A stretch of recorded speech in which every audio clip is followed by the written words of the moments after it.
Right then, so the external rotation hip stretch is a particularly nice and relieving stretch for anybody who has a kind of hip impingement type pattern, whereby the front of the hip can feel really congested.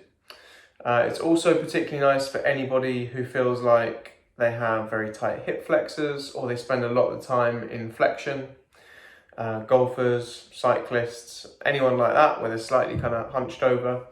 And frankly, it's maybe an exercise that should be in almost everyone's exercise repertoire, because the hips have such a kind of intimate relationship with the lumbar spine.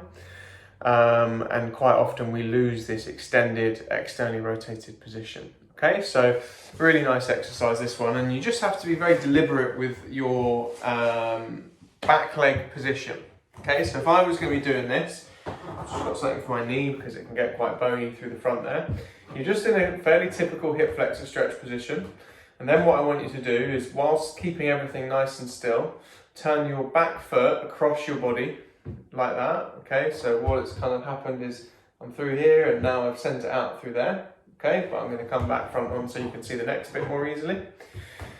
And then what I want you to do is feel like you sort of twist yourself away from that hip, and already for me I start to feel this opening up, and I got my hand on my knee through here, and then all you're going to do is start leaning in. Okay, so you're getting this kind of pulse type feeling through the front of the hip. Again, I'll do it on a slight angle for you. Through here, coming across, rotate, and then exactly the same thing. Okay, so you're really getting that kind of opening up feeling through the back of the hip, and of course it's going to stretch through your hip flexors, but please take those sort of very deliberate steps, because it will really target this sort of front, kind of imagine the jeans on imagine the pocket on a pair of jeans, that kind of area.